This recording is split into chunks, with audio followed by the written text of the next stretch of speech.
to all of you. The topics are: first in nutrition, second is growth, third is digestion, fourth is respiration. Then आपका next है circulation, उसके बाद है आपका एक्सरेशन। तो ये सारे टॉपिक्स हम लाइफ प्रोसेस में कवर करेंगे। अब अगर हम फर्स्ट की बात करें nutrition, before taking about the nutrition let us talking about the daily activity. आप डेली लाइफ में क्या क्या एक्टिविटी परफॉर्म कर रहे हो। आप खाना खाते हो, आप खेलते हो, आप पढ़ते हो, आप रनिंग करते हो, आप सोते हो और इवन भी आप लड़ते भी हो। तो ये आपके जितनी भी एक्टिविटी, इनको करने के लिए किस चीज़ की ज़रूरत होती है, इसको करने के लिए हमें एनर्जी की ज़रूरत होती है। अब ये एनर्जी आती कहाँ से है? एनर्जी हमारे पास फूड से आती है। और फूड में ऐसा क्या होता है जो एनर्जी मिलती है? तो फूड में आपके न्यूट्रिएंट्स होते हैं। और न्यूट्रिएंट्स क्या होते हैं? Carbohydrate, fats, mineral, protein, vitamins, ये सारे के सारे न्यूट्रिएंट्स आपके बॉडी न्यूट्रिएंट्स प्रोवाइड करते हैं जो आपको बॉडी के सर्वाइवल के लिए नेसेसरी होता है। अगर हम कार्बोहाइड्रेट की बात करूं तो कार्बोहाइड्रेट्स में क्या क्या एग्जाम्पल हैं? Glucose, fructose and starch.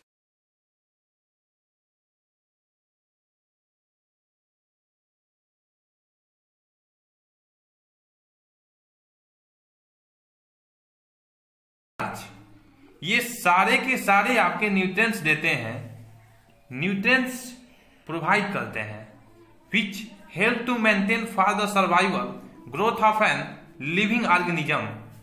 तो अब न्यूट्रिएंट्स तो समझ में आ गया। चलो तो एक बार डिफिनेशन देख लेते हैं न्यूट्रिएंट्स की। The process of providing of obtaining the food necessary for health and growth. Now nutrition से एक बात तो समझ में आ गया कि न्यूट्रिएंट से न्यूट्रिशन बना है, न्यूट्रिएंट्स से बना है, करेक्ट। तो अब न्यूट्रिएंट्स कितने टाइप के होते हैं हम ये देखते हैं। न्यूट्रिएंट्स हमारे दो टाइप के होते हैं, organic substance, inorganic substance. Organic substance में होता है glucose, fructose, starch. Inorganic substance में होता है CO2 एंड वाटर।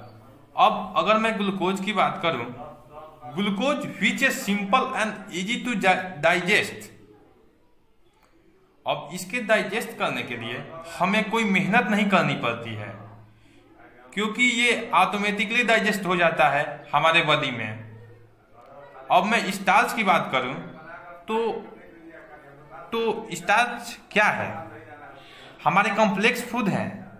अब कॉम्प्लेक्स फूड दैट मीन्स हमको डाइजेस्ट करने के लिए मेहनत भी करनी पड़ेगी, चलना भी पड़ेगा, रनिंग भी करनी पड़ेगी।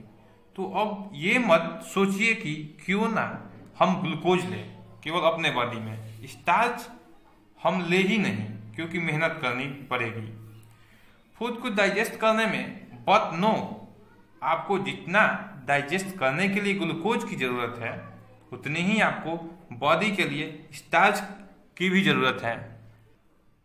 अब हम बात करते हैं CO2 और वाटर की। मीन्स हमें जितना ऑर्गेनिक सब्सटेंस की जरूरत है उतना ही इनऑर्गेनिक सब्सटेंस की भी जरूरत है। हमने बात कर ली ह्यूमन कैसे लेता है न्यूट्रिएंट्स। क्या कभी आपने सोचा है प्लांट कैसे खाते होंगे और माइक्रो ऑर्गेनिज्म कैसे खाते होंगे?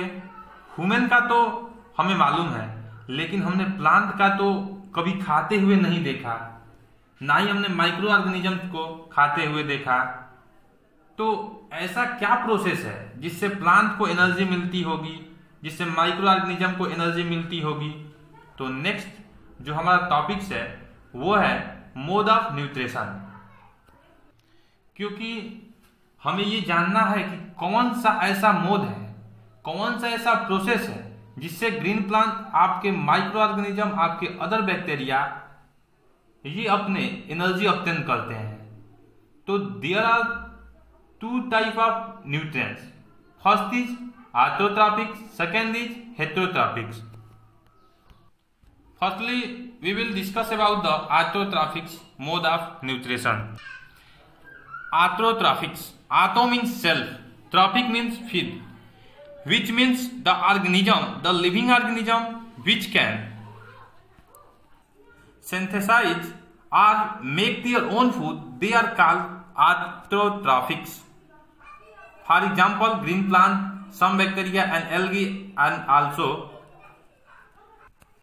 अब हमने बात कर ली ग्रीन प्लांट कुछ भी खाते हैं, कुछ बैक्टीरिया और कुछ एल्गी भी आते हैं। लेकिन अब ग्रीन प्लांट अपनी एनर्जी कैसे ऑब्टेन करते हैं, इसका भी एक प्रोसीजर है। The procedure is called the photosynthesis. अब हम पढ़ने की फोटोसिंथेसिस में क्या होती है जिससे ग्रीन प्लांट को एनर्जी मिलती है। कुछ ग्रीन प्लांट, कुछ 3 स्टेप हैं, इसमें जो आपको याद करने हैं। पहली चीज तो यह है कि ग्रीन प्लांट में एक ग्रीन पिगमेंट होता है, एक सब्सटेंस होता है ग्रीन, जिसको हम बोलते हैं क्लोरोफिल। अब क्लोरोफिल क्या फंक्शन परफॉर्म करता है? क्लोरोफिल एक्चुअली सनलाइट को ट्रैक करता है। जब अपने सनलाइट ट्रैक की, उसके बाद 2 और चीजें जो आपको याद रखनी है। पहला है कार्बन डाइऑक्साइड, दूसरा है water.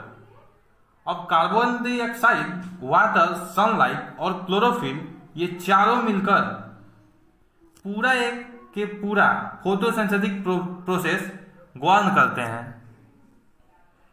So that next process is chemosynthesis.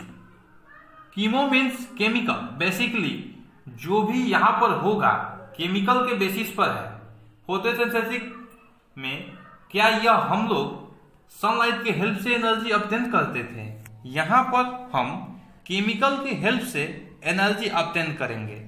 For example, कुछ बैक्टीरिया और कुछ एल्गी ऐसे होते हैं जिसमें कुछ केमिकल होते हैं। So there are certain groups of bacteria that of the fact not by the sun by the chemical. ठीक है, उसके कुछ एग्जाम्पल है बैक्टीरिया एंड एल्गी। यहां तक आपके ऑटोट्रॉप्स और